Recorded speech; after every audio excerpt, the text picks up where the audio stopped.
Shalom, Assalamualaikum warahmatullahi wabarakatuh. Perkenalkan saya Yanti Krisya Lady Biala, mahasiswa PPG dalam jabatan kategori 1 Universitas Negeri Manado. Baiklah, saya akan membacakan cerita baik atau best practice menggunakan metode STAR. Situasi, tantangan, aksi, refleksi, hasil, dan dampak terkait pengalaman mengatasi permasalahan siswa dalam pembelajaran. Lokasi SD Gemis Nasaret Lesa, lingkup pendidikan sekolah dasar. Tujuan yang ingin dicapai: 1. Ingin menjadi seorang guru yang mampu menguasai teknologi, berkomunikasi dengan baik, mampu mengendalikan diri, cepat beradaptasi dan bekerja sama, berpikir kritis, kreatif, dan menjadi inspirasi. Yang kedua, mengatasi kesulitan siswa dalam memahami materi sifat pertukaran pada perkalian. Penulis saya sendiri, Yanti Krisya Lady Biala SPD.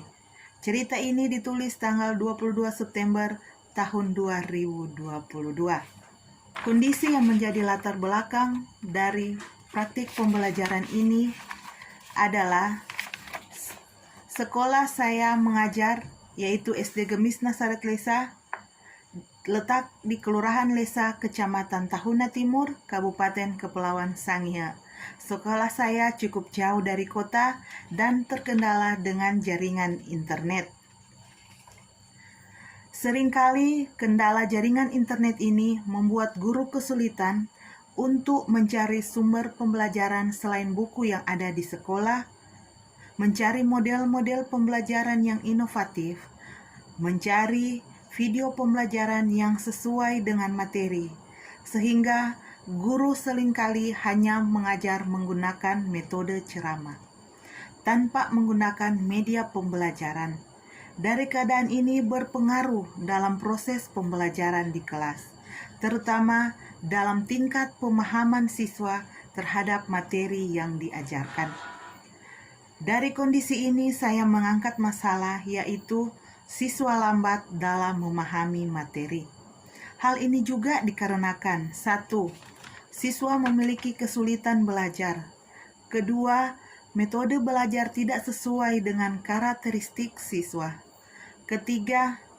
Tingkat kecerdasan siswa yang berbeda-beda. 4.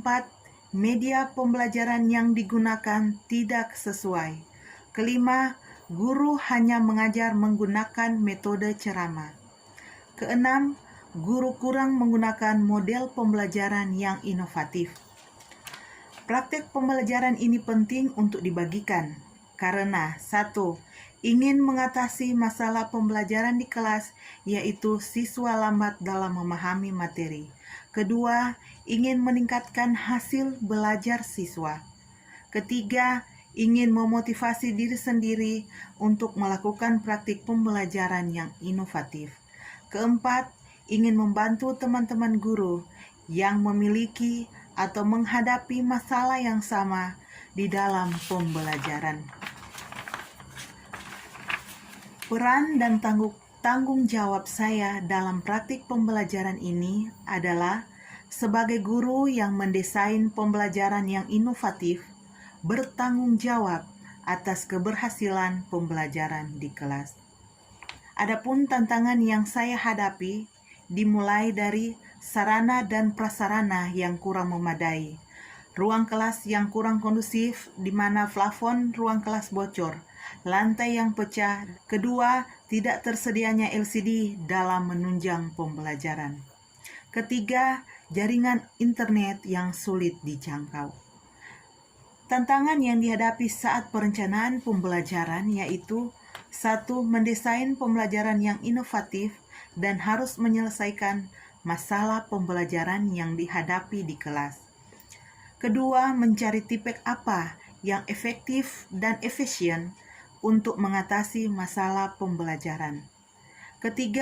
Menyusun LKPD yang baik dapat digunakan untuk menyelesaikan masalah pembelajaran di kelas. Membuat dan mencari alat peraga yang sesuai dengan pembelajaran. Adapun pihak yang terlibat dalam kegiatan ini: 1. Kepala Sekolah SD Gemis Nasaret Lesa, 2. Teman sejawat guru kelas, 3. Pensiunan guru, 4. Peserta didik. Adapun langkah-langkah yang saya lakukan untuk menghadapi tantangan tersebut mulai dari sarana dan prasarana. 1. Memperbaiki ruang kelas yang kurang kondusif.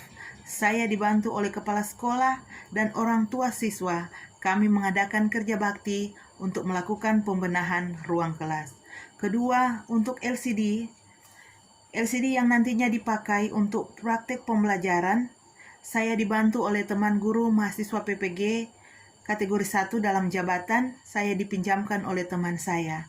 Yang ketiga, untuk jaringan internet, yang saya lakukan adalah meminjam modem dari teman sehingga boleh membantu dalam praktek pembelajaran.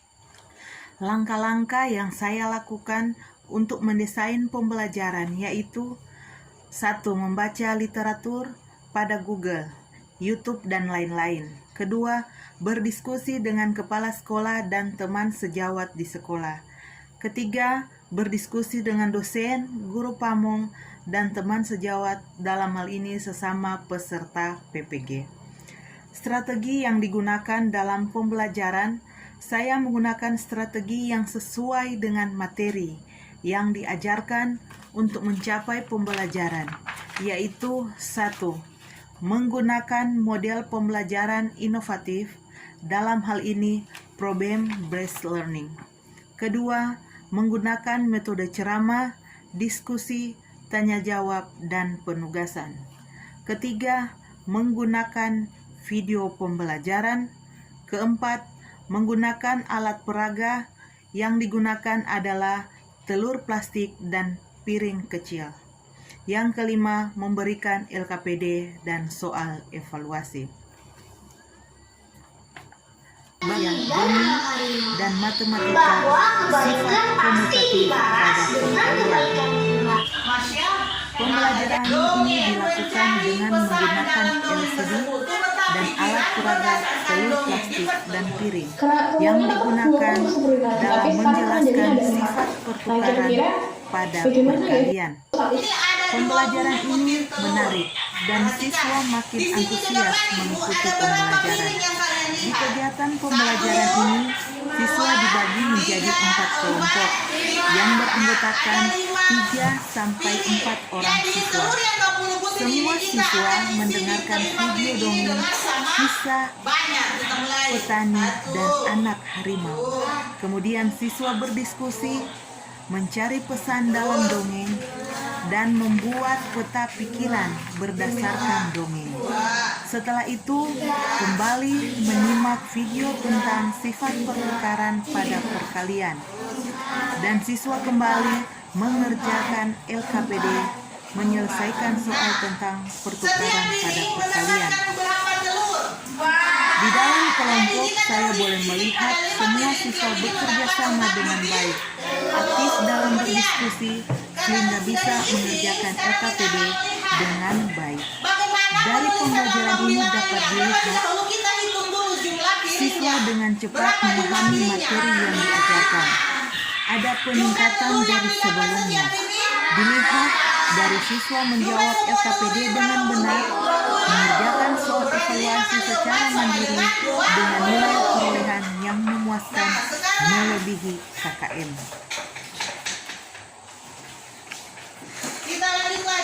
Siapa saja yang terlibat di dalam praktik ini tidak bisa berjalan dengan baik tanpa bantuan orang-orang yang selalu mendukung dan mensupport saya. Yang pertama, dosen dan guru pamong yang selalu membimbing, mengajarkan dan memberi masukan dalam mempersiapkan praktik pembelajaran di kelas. Kedua, teman-teman guru mahasiswa PPG kategori 1 yang selalu membantu dalam diskusi, memberikan masukan, meminjamkan LCD, dan membantu dalam perbaikan video. Ketiga, kepala sekolah SD Gemis Nasaret Lesa yang selalu membantu. Keempat, teman sejawat guru-guru di SD Gemis Nasaret Lesa yang memberikan motivasi dan masukan dalam praktik pembelajaran. orang tua siswa kelas 3 yang membantu membenahi ruang kelas, dan ada satu juga orang tua siswa yang membantu saya dalam perekaman video pembelajaran.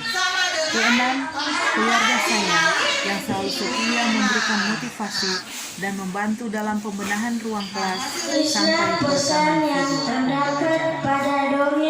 Di praktik pembelajaran ini juga tidak akan terlaksana dengan baik tanpa adanya sumber daya dan materi yang diperlukan, yaitu handphone, laptop, papan tulis, LCD, LKPD, alat peraga, yaitu piring dan telur plastik. Refleksi hasil dan dampak saya lakukan dengan menerapkan model pembelajaran problem-based learning. Hasilnya berdampak sangat baik, yaitu 1. Tercapainya dengan baik tujuan pembelajaran. 2. Siswa membaca dengan cukup baik. Siswa cepat memahami materi yang diajarkan. Nilai siswa meningkat dan siswa sangat menyukai pembelajaran yang inovatif. Dibuktikan juga dari tanggapan siswa bahwa mereka senang dan merasa bahwa pembelajarannya seru, kreatif, dan menarik. Bahkan ada beberapa siswa yang sesumbar mengatakan bahwa kapan lagi pembelajaran yang seperti itu dilakukan.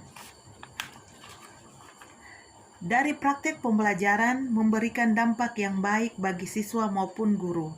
Dari itu saya menarik kesimpulan bahwa pelaksanaan pembelajaran inovatif tersebut efektif diterapkan di kelas. Adapun respon orang lain terkait dengan strategi yang dilakukan, dari praktek pembelajaran mendapat respon yang positif dari kepala sekolah. Melihat pembelajaran menggunakan LCD sangat menarik dan memotivasi siswa, sehingga kepala sekolah memprogramkan pembelian LCD untuk sekolah kami. Kemudian respon dari teman-teman guru, mereka sangat suka dan membuat praktek pembelajaran inovatif. Kemudian beberapa faktor yang membuat kegiatan pembelajaran berhasil, yaitu 1. Guru menguasai RPP dan materi. 2. Model pembelajaran yang menuntut siswa harus berpikir kritis, kreatif, dan inovatif. 3. Media yang digunakan. 4. Video pembelajaran yang membantu siswa untuk memvisualisasikan materi yang sementara dipelajari. 5. Alat peraga yang membantu siswa untuk lebih mengerti materi yang diajarkan. Jadi, dapat disimpulkan bahwa model pembelajaran problem-based learning dan TPEC yang digunakan pada pembelajaran menyelesaikan masalah pembelajaran di kelas dan menuntut guru lebih kreatif dan menguasai model-model pembelajaran dan menguasai ITC. Demikian best practice saya. Terima kasih. Lebih dan kurangnya mohon saran dan kritik yang membangun.